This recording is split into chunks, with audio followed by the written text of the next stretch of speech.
말씀의 제목을 이렇게 잡았습니다. 신앙생활의 기본에 대한 생각들이 많습니다. 왜냐하면은 오늘까지가 이제 그 성경 공부 신청일이고 다음 주부터 이제 주일날 오후에 시작합니다. 뭘 공부했으면 좋겠습니까? 설문조사를 했더니 기초를 좀 배우고 싶습니다 하는 사람들이 제일 많아서 저 주제를 잡았는데, 저 주제를 마음에 담고 이렇게 하다 보니까 기본이 중요하구나. 기본에 대한 이야기들을 우리는 늘 놓치며 살아가는 것이 아닌가라는 생각들이 들어서 기본에 대한 말씀을 한번 나누어 보려고 합니다. 여러분, 신앙생활의 기초가 무엇입니까? 여러분들의 신앙생활에 가장 저변에 쭉 깔려서 든든하게 버티고 있는 그것이 여러분들은 무엇입니까? 무엇이라고 여러분들 생각하십니까? 여러 가지 조건에 따라서 여러 가지 굉장히 다른 이야기들을 할 수가 있어요. 상황에 따라서 굉장히 달라지는 거거든요. 그래서 기본은 이겁니다 라고 얘기하기가 쉽지가 않은 상황이기는 해요. 그러나 우리가 기본에 대한 얘기를 또 놓칠 수는 없는 것입니다. 그래서 기본에 대한 말씀을 나누려면 어떤 말씀을 봐야 될까 쭉 찾아봤어요. 생각해보고 기도했어요. 그러다가 서신서를 봐야 되겠다. 서신서. 처음 교회가 생겨졌어요. 그래서 신앙생활이 구약 때와는 다른 모양새로 지금의 우리와 같은 모양새로 시작이 되어진 거죠. 그 처음 시작된 교회에서는 어떤 문제들이 있었을까? 그 이야기들이 서신서에 쫙 나와 있지 않습니까? 그 가운데 신앙의 기본에 대한 얘기는 어디에 있을까 찾아봤어요. 이 서신서들을 잠깐 한번 보고자 합니다. 이 서신서에 여러분들 이 성경책에 보면 성경책이 그 쓰여진 순서대로 적혀져 있는 건 아니에요. 예를 들어서 신약 성경 맨 앞에 마태복음이 있잖아요. 그러나 마가복음이 사실 먼저 쓰여진 겁니다. 근데 이렇게 된 데에는 나름 역사적인 이유가 있어요. 근데 그런 것들을 지금 논할 자리는 아니고, 어쨌든 이게 배치된 것과 쓰여진 시기는 다르다는 거예요. 제일 먼저 쓰여진 게 어떤 책이냐면 야고보서예요. 이 야고보서는 주후 40년대에 쓰여진 거예요. 그러니까 49년까지 바라보고 있는데, 보통 서신서가 주님 후에 주후 50에서 60년 사이에 쓰여져요. 60년대에 쓰여진 것도 꽤 있긴 합니다. 근데 그때 여러 가지 자리를 잡는 그런 시간대이기 때문에 서신서들이 쓰여지게 되죠.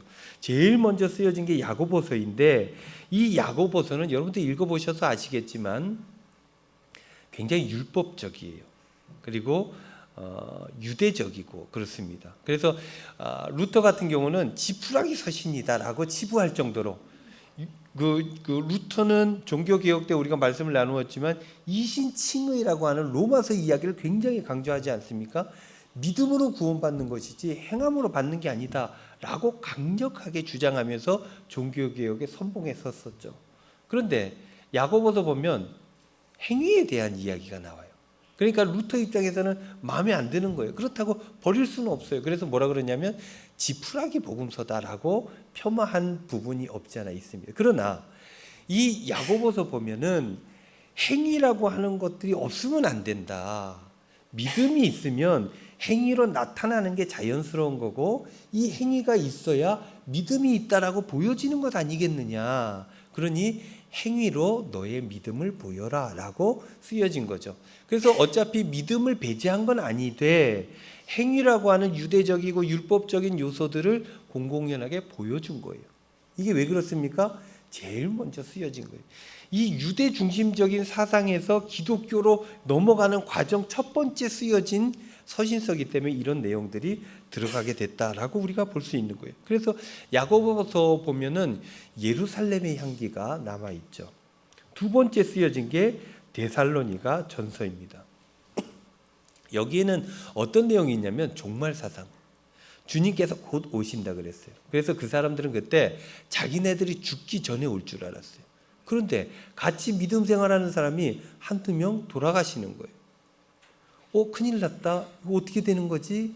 라고 문의를 했고, 거기에 대한 답변을 주는 게 이 데살로니가 전서다라는 것이죠. 그 다음이 고린도전서예요.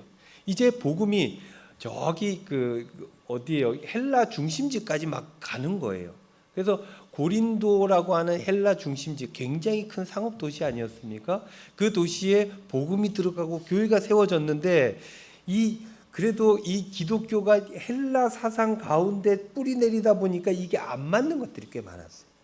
그래서 여러 가지 문제점들이 나타나는데, 여러분들 고린도 교회는 어마무시하게 문제점이 많은 교회예요.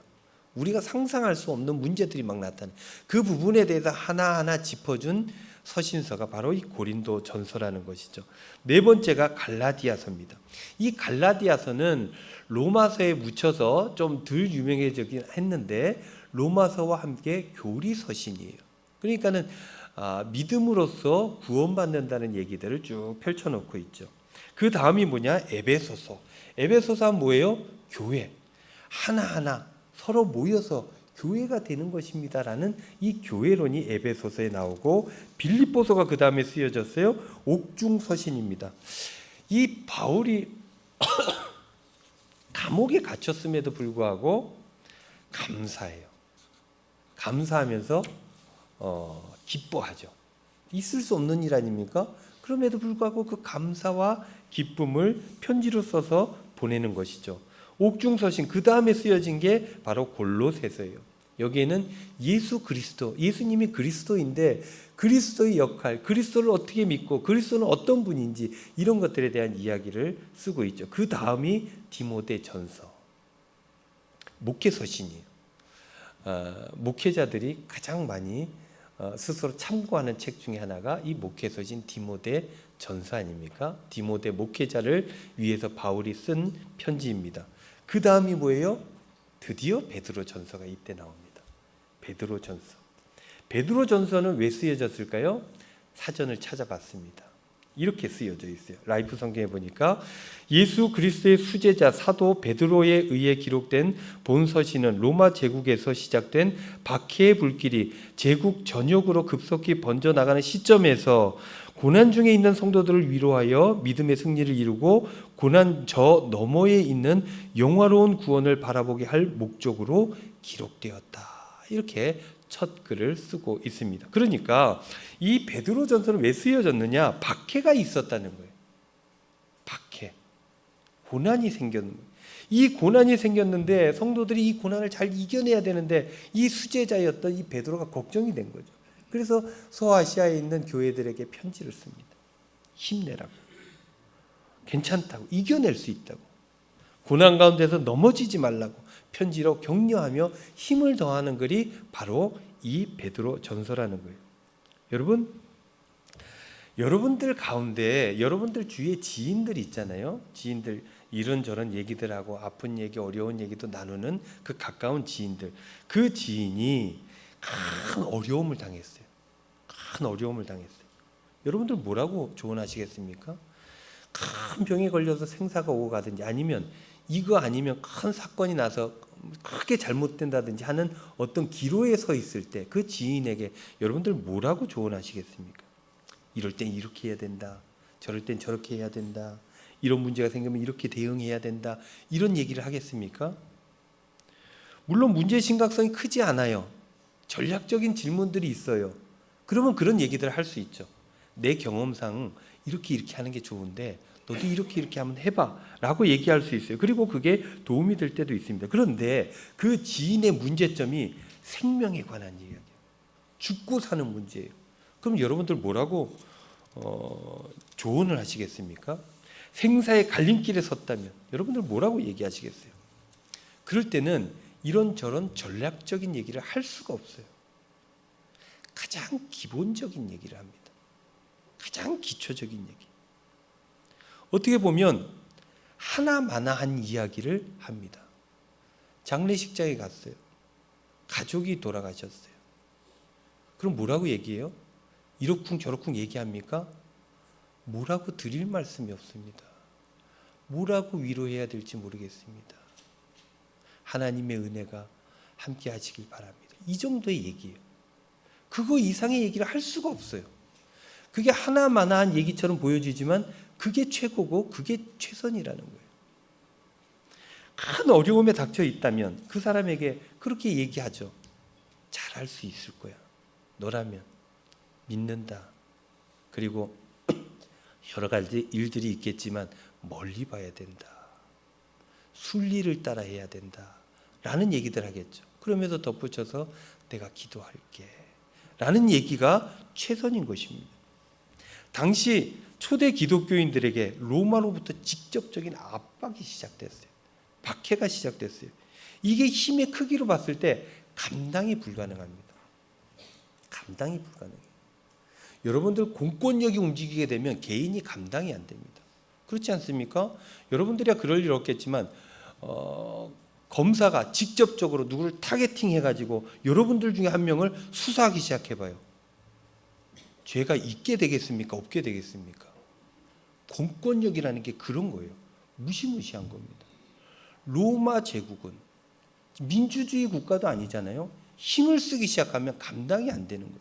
그런 시대에 기독교인들이 가장 큰 압박을 느끼면서 살아갈 수밖에 없는 상황이 되었던 거예요. 이럴 때 그 신앙을 지키기 위해서 애쓰고 노력하며 살아가는, 생명을 바치면서 그 신앙을 지켜내는 사람들에게 어떤 얘기를 해줄 수 있겠습니까? 가장 기본적인 얘기를 할 수밖에 없다는 거예요. 처음을 상기시키면서 처음 시작할 때 그 마음을 다시금 드러내는 그 조언밖에 할 수가 없다는 거예요. 그래서 이 일을 위해서 베드로가 편지를 쓴 것입니다. 그래서 신앙의 기초를 얘기할 때 이 베드로의 편지가 큰 도움이 될 수가 있다라고 판단했던 것입니다. 그래서 우리가 오늘 베드로를 읽은 것입니다. 이제 이 베드로 전서에 보면 오늘 5장 말씀을 읽었어요. 그것도 제일 마지막 부분이에요. 마지막 부분은 뭔 얘기입니까? 결론이라는 얘기예요. 결론. 그 앞에는 이런 얘기가 있어요. 국가에 대해서. 언제 한번 그런 설교를 한 적도 있는데, 여러분들 국가 권력이라고 하는 것들이 무조건 나쁜 것만은 아닙니다. 그래서 거기에 맞춰서 살아가는 삶의 지혜도 필요한 거예요. 그 이야기가 베드로 전서에 나와요. 무조건 반대하고 도망가고 싸우고 이런 게 순리가 아니다라고 얘기하는 그 이야기가 나와요. 그 다음에 사회 체계에 대한 이야기가 나와요. 그 박해가 있으니 그 어떻게 이해를 하고 어떻게 받아들여야 되는지를 쓰고 있어요. 그 다음에 부부, 그러니까 그 가운데 형제 부부 가운데 어떻게 해야 되는지에 대한 이야기가 써져 있죠. 그리고 고난과 경건에 대한 이야기도 그 뒤에 나와 있어요. 그러면서 그 내용들을 쭉 쓰고 난 다음에 결론을 맺게 되는데 그게 5장 말씀이고 그게 바로 우리가 읽었던 말씀입니다. 이 5장 말씀 마지막 결론 부분은 두 부류로 그 대상을 나누어서 결론을 짓게 되는데 그 첫 번째가 누구냐면 교회 지도자들에게 주는 내용입니다. 여기에 장로 이렇게 나와 있어요. 장로. 여기서 장로라고 하는 것은 여러분 목사는 장로입니까 아닙니까? 네, 목사 장로예요. 장로. 교회에서 지도력을 가지고 있는 사람을 장로라고 하는 거예요. 이 교회에서도 그런 사람들이 있어요. 목사는 설교하는 장로입니다. 그 장로들에게 이야기를 한 것이죠. 베드로전서 5장 1절 말씀 보면 너희 중 장로들에게 권하노니 이렇게 나와 있어요. 그러면서 무슨 얘기합니까? 3절 말씀 맡은 자들에게 주장하는 자세를 하지 말고 양무리의 본이 되라 그랬습니다. 맡은 자들에게, 너희들이 맡은 그 영혼들, 힘들고 어려운데 옳으니 그르니 판단하고 정죄하고 그러지 말고 오히려 너희들이 맨 앞에 서서 애쓰고 노력하는 삶의 모습들을 보임으로 이 박해를 이길 수 있도록 힘과 능력을 그들에게 보여주어라 라는 얘기인 거예요. 스스로 믿음을 바로 세워야 된다. 본이 되어야 된다. 그래 장로님들은 본이 되기 위해서 애쓰고 노력해야 된다는 거예요. 그렇게 교회 지도자들에게 이렇게 이야기를 하고 성도들에게 평신도들에게 이런 얘기를 하는 거예요. 베드로전서 5장 5절에서 6절 말씀 우리 같이 한번 읽어볼까요? 젊은 자들아 시작. 젊은 자들아 이와 같이 장로들에게 순종하고 다 서로 겸손으로 허리를 동이라. 하나님은 교만한 자를 대적하시되 겸손한 자들에게는 은혜를 주시느니라. 그러므로 하나님의 능하신 손 아래에서 겸손하라. 때가 되면 너희를 높이시리라. 지금은 높지 않다는 얘기인 거죠. 때가 되면 높일 그때가 온다. 그러니 겸손해야 된다.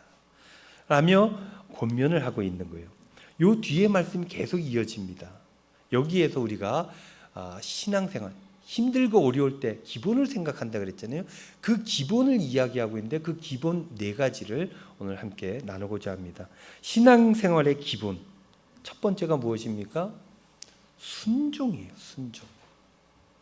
힘들고 어려울 때 기본으로 돌아가야 되는데 그 기본의 첫 번째는 순종을 얘기하고 있다는 거예요. 내 뜻대로 하지 말라는 것입니다. 순종은 내가 아닌 다른 이의 뜻대로 하는 게 순종입니다. 순종. 내가 아닌 다른 분들의 뜻을 따르는 것, 그것으로부터 온전한 신앙생활이 시작되어진다라는 거예요. 예수님께서 제자를 부르실 때 여러분들 마태복음, 마가복음 이거 보십시오. 제자들 예수님께서 부르세요. 그걸 보면 우리가 있는 그대로 그냥 받아들이기 때문에 자연스러워 보이지만 하나도 자연스럽지가 않습니다. 적절하지도 않고 예수님의 그 이야기가 논리적이지도 않습니다. 예수님께서 어떻게 해요? 나를 따르라. 그러니까 뭐라 그래요? 예 하고 따릅니다. 배를 버려두고 자기 재산을 버려두고 따라요. 이게 어찌 논리적이고 자연스럽습니까? 말도 안 되는 얘기예요. 그러나 이 순종을 통해서 하나님 나라의 역사가 시작되었다. 성경은 그렇게 쓰고 있는 거예요. 순종. 순종이 바로 역사의 시작이다라는 거예요. 힘들 때 내 뜻대로 내가 판단하고 내가 결정짓고 아니 순종해야 된다는 거예요. 순종. 그런데 여기서 우리가 한 가지 더 짚어봐야 될 게 있어요. 누구에게 순종하라 그랬어요? 장로들에게 순종하고 그랬습니다. 여기에 보면은 말씀에 순종해야 된다라고 기록하지 않아요. 주님께 순종하라라고 쓰지도 않습니다. 누구에게? 눈에 보이는 지금 우리와 같이 신앙생활하고 있는 장로들에게 순종하라 이렇게 적혀져 있는 거예요. 양들이 목자를 믿고 목자의 지시를 따르는 것처럼 그렇게 그들의 지도력의 권위를 인정해주고 그들이 이끄는 대로 순종하라는 거예요. 여러분들 구역이 있잖아요. 구역장이 있잖아요. 구역장에게 순종해야 돼요. 신방합시다 그러면 신방해야 됩니다. 신방해야 돼요. 구역장이 이렇게 했으면 좋겠습니다. 좋은 말로 권면하잖아요. 그럼 나는 그렇게 하기 싫습니다. 가 아니라 기본이 되려면 일단 순종하는 거예요. 그래놓고 여러 가지 문제가 생기면 서로 이야기해서 새롭게 바꾸는 거예요. 그러나 그 시작은 누가 합니까? 구역장이 하는 거예요. 그러면 구역장에게 순종하는 거예요. 이게 교회 신앙생활하는 사람들에게 기본이라는 거예요. 우리 교회는 재직 부서가 있어요. 여러 가지 부서가 각기의 사역들을 감당합니다. 그래서 부서장들이 있어요. 우리 이 예배를 관할하는 예배 부장이 있고, 그리고 재정을 감당하는 재정 부장이 있어요. 선교를 감당하는 사회 선교부 부장이 있어요. 여러 사역들을 감당합니다. 그럼 어떻게 해야 돼요? 그 부장이 요구하는 대로 하는 거예요. 그렇게 시작을 하는 것입니다. 힘들 때는 그것으로부터 시작하는 거예요. 그 권위를 인정해 주라는 거예요. 그 부서장들은 누구에게 순종해야 됩니까? 위원장들에게 순종해야 돼요. 그렇게 교회가 체계가 있어야 돼요. 그래야 어려움이 있을 때 하나 돼서 이겨낼 수 있게 되는 거예요. 목자의 지시에 순종하는 것, 그것이 신앙생활의 기본입니다. 근데 요즘에는 이 권위라고 하는 가치를 뚝 떨어뜨려 놨어요. 권위가 없는 세상에 살아가고 있습니다. 옳음이 없는 세상에 살아가고 있습니다. 모든 게 너와 나는 다를 뿐이지 나는 틀린 게 아니야. 아니 틀린 것도 있습니다. 그러나 그것 자체를 인정하지 않아요. 그러니 세상이 옳은 얘기로 옳은 가치로 나가지를 못하는 거예요. 그 권위를 인정해 줘야 돼요. 공동체를 인정해야 되는 거예요. 개인만 가지고 구원이 일어나지 않는다는 얘기를 베드로는 하고 있는 거예요. 그러니 그 공동체를 생각하고 목자의 지시에 순종해야 된다. 본인 뜻대로 하는 것이 옳은 일이라 해도 목자의 지시가 있다면 일단 따르고 보는 거예요. 왜냐? 목자는 본인이 보는 이 영역보다 더 큰 영역을 바라보고 더 크게 고민하고 더 많이 기도하고 더 많이 애쓰고 더 많이 헌신해요. 그러니 틀릴 수 있으나 웬만하면 더 나은 결정들을 하는 자리에 있는 사람들이라는 거예요. 그러니 그 사람들, 책임지는 사람들, 그 사람들에게 순종해야 된다. 이렇게 베드로는 가르쳐주고 있는 거예요. 개인은 각기 개인의 삶의 자리가 다 달라요. 그러나 모여 있어야 됩니다. 그래야 그 박해를 이겨낼 수 있기 때문인 것입니다. 이 순종, 영적 질서에 대한 순종, 이것이 신앙의 기본이다라는 것이죠. 여러분, 지난주에 우리가 세례식을 거행했잖아요. 세례 받을 때 질문하는 게 있어요. 여러분들은 쑥쑥 지나가겠지만 제가 세례를 베풀 때 꼭 묻는 게 있어요. 이거는 예식서에 나와 있는 겁니다. 꼭 이건 물어야 됩니다라고 정해놓은 질문이에요. 그 질문이 뭐냐면, 교회의 관할과 치리에 복종하겠습니까? 교회의 리더십을 인정하겠습니까? 이렇게 묻는 거예요. 거기서 아니요, 나는 개인적으로 신앙생활 하겠습니다. 그럼 세례 못 줘요. 여기서 네, 그렇게 하겠습니다라고 손 들고 선서하신 분들만 세례를 주게 돼 있어요. 이 권위, 교회의 권위를 인정해야 된다. 이게 신앙생활의 기초다라고 이야기를 하고 있는 것입니다. 두 번째, 신앙의 기본, 겸손입니다. 겸손. 베드로전서 5장 5절 말씀, 젊은 자들아 이와 같이 장로들에게 순종하고, 이건 첫 번째잖아요. 다 서로 겸손으로 허리를 동이라. 너무 잘났지만 잘난 척 이런 거 하지 말라는 거예요. 겸손하게 하라는 겁니다. 하나님은 교만한 자를 대적하시되 겸손한 자들에게는 은혜를 주시느니라. 하나님께서는 잘했나 못했나 판단해보고 저 사람이 제대로 했는지 그렇게 얘기해 줄게가 아니에요. 교만한 자들 자체를 대적하신다 그랬어요. 겸손해야 돼요. 하나님 앞에 겸손할 수밖에 없는 게 신앙인이기 때문이에요. 왜입니까? 천지를 창조하신 하나님을 알진데 어찌 그 앞에서 나댈 수가 있습니까? 그 앞에서 내 주장이 옳다라고 이야기할 수가 있습니까? 그러니 하나님 앞에 호람되어 있는 사람이라고 스스로 여겨진다면 겸손할 수밖에 없다는 거예요. 자기 주장하고 싸우고 다투고 이런 사람들에게 하나님이 없는 사람입니다. 그런 사람이 없으니까 그렇게 할 수 있죠. 자기가 제일 옳으니까, 자기가 제일 높으니까 막 할 수 있는 거예요. 그러나 하나님 계시다라고 믿는 사람들은 하나님의 뜻을 살피게 되죠. 하나님을 인정하는 사람들은 겸손할 수밖에 없습니다.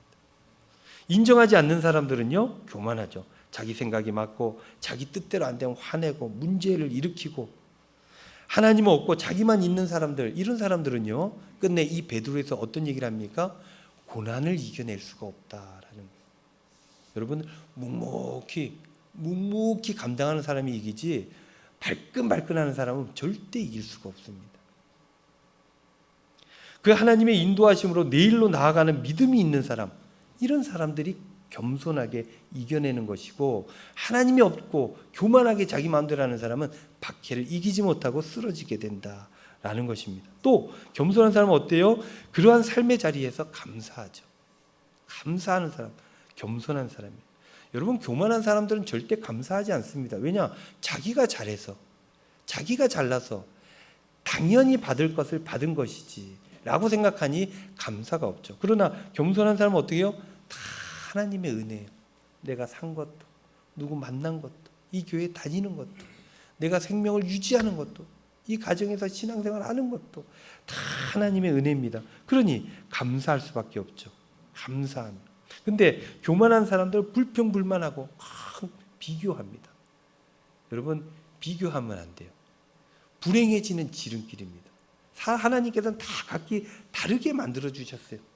각기 다른 가정, 각기 다른 캐릭터, 각기 다른 교회, 각기 다른 삶의 자리 다 다르게 만드셨어요. 근데 똑같이 비교하려고 그러니까 누구는 잘났고 누구는 못났고 이게 탁 갈라지는 거예요. 그런 건 없는 거예요. 하나님 앞에 삶이 가장 가치 있는 삶이죠. 그러나 교만한 사람들은 하나님이 없으니까 비교하죠. 불평불명하고, 그럼 스스로 좌절합니다. 절망합니다. 고난을 못 이겨냅니다. 그러나 하나님 앞에 겸손한 사람들은 하나님께서 이끄시는 그 능력으로 이겨내게 되는 것이죠. 겸손. 신앙 기본 두 번째입니다. 그럼 세 번째는 무엇입니까? 세 번째는 맡김입니다. 베드로전서 5장 7절 말씀 우리 같이 한번 읽어볼까요? 시작. 너희 염려를 다 주께 맡기라. 이는 그가 너희를 돌보심이라. 아멘. 신앙의 기본 맡기는 거예요. 맡기는 것은 믿음과 결부되어 있어요. 어릴 때 제가 어머니에게 돈을 맡겼어요. 은행에 가서 해야 되는데 이게 어린아이니까 어렵잖아요. 불편하고. 어머니에게 돈을 맡겼어요. 용돈을 모아가지고 엄마가 좀 해주세요. 감당해 주세요. 지켜주세요. 어머니가 그걸로 커피 사드셨어요. 제가 절망이 우리 어머니가 그 당시에도 커피를 그렇게 좋아하셨어요. 커피를 드셔가지고 제가 마음이 그때부터 어떻게 해요? 엄마한테 못 맡기죠. 엄마한테 돈을 못 주는 거예요. 이런 겁니다. 맡기는 거는 믿음하고 연결되어 있어요. 믿을 수 있어야 맡기는 거예요. 내 삶을 누가 만들었어요? 하나님 만들었어요. 내 삶을 누가 이끌어요? 하나님이 이끄세요. 그러니 가장 선한 길로 이끈 분은 누구예요? 하나님이에요. 그러니까 내 삶을 하나님께 맡기는 거예요. 내가 판단하고 내가 결정짓고 내가 다 책임지고 그게 멋져 보이지만 모자란 짓이에요. 불가능하거든요. 그러니까 안 되는 일이거든요. 그래서 맡겨야 됩니다. 그래야 평안이 있어요. 내가 다 감당하려고 그러면 감당이 안 되는 겁니다. 그래서 믿음으로 맡겨야 되는 거예요. 여러분 시편 55장 22절 말씀에 이런 말씀이 있어요. 네 짐을 여호와께 맡기라. 그가 너를 붙드시고 의인의 요동함을 영원히 허락하지 아니하시리로다. 흔들림이 있어요. 왜냐? 세상은 악하니까. 여기는 천국이 완전한 천국이 아니니까 아픈 게 있고 연약한 게 있고 넘어지는 게 있고 죽음이 있는 동네가 이 동네예요. 그렇기 때문에 어려움이 있을 수 있으나 하나님께서 어떻게 하신다고요? 영원히 허락하시지 않는다 그랬어요. 회복시켜 주신다는 거예요. 그래서 우리는 어떻게 해야 됩니까? 맡겨야 돼요. 인생의 많은 변수들 우리가 다 감당이 안 됩니다. 맡겨야 되는 것입니다. 그렇게 맡기려면 어떻게 해야 됩니까? 매뉴얼대로 살아가는 거예요. 하나님께서 인생을 창조하셨고 우리를 만드셨잖아요. 만든 사람의 뜻대로 이 물건들을 써야 오래 쓰는 거예요. 우리도 하나님의 뜻대로 써야 돼요. 하나님 뜻대로 살아야 돼요. 매뉴얼대로 해야 됩니다. 그렇게 할 때 맡김, 이 맡김을 통해서 온전한 삶이 이루어진다. 신앙의 기본, 그래서 신앙을 온전하게 세워갈 수 있다라는 것입니다. 네 번째 신앙의 기본 무엇입니까? 근신입니다. 근신. 국어사전 찾아봤어요. 말이나 행동을 삼가고 조심함. 근데 여러분 근신하면 우리에게 안 좋은 느낌이잖아요. 근신하세요. 3개월 근신하세요. 이건 벌이거든요. 여기 그 사전 찾아보니까 두 번째가 그 단어의 뜻이 있어요. 어차피 뭐 연결되긴 하지만 근신이라고 하는 것은 말이나 행동을 삼가고 조심하는 거예요. 조심. 벌이 아니에요. 그냥 그렇게 살아가는 거예요. 신앙은 뭐예요? 쉽게 얘기하면 조심하는 겁니다. 인생길에서 또 신앙의 길에서 자신만만하면 안 됩니다. 그건 넘어지는 지름길이에요. 자신만만하면 안 돼요. 오늘 말씀처럼 마귀가 우는 사자같이 두루다니며 삼킨 자를 찾기 때문에 그냥 자신감 있게 막 다니면 안 되는 것입니다. 잠깐 실수하면 넘어지는 거예요. 그렇기 때문에 신앙생활을 온전히 한다는 것, 그것은 무엇입니까? 하나님의 뜻에 내가 어긋날까 조심하는 것이다 라는 거예요. 왜냐? 우리는 정욕이 있는 사람, 욕심이 있는 사람들이 그게 있어서 그게 동력으로 살아가기도 하지만 그 욕심 때문에 잘못되기도 해요. 그래서 이 욕심, 이 에너지를 잘 감당해야 돼요. 이거를 착 풀어놓으면 불이란 게 그렇잖아요. 잘 쓰면 굉장히 도움이 되지만 못 쓰면 망하는 거예요. 그것처럼 이 에너지를 잘 감당해. 그러기 위해서는 조심해야 된다. 근신해야 된다. 이게 신앙의 기본이다라는 거예요. 여러분들 자신을 너무 믿지 마십시오. 제가 농담 삼아 친구 목사님이든 모든 사람들에게 하는 얘기가 있어요. 나는 주 예수 그리스도만 믿는다. 당신도 안 믿고 나도 안 믿고 예수님만 믿을 거예요. 라는 얘기예요.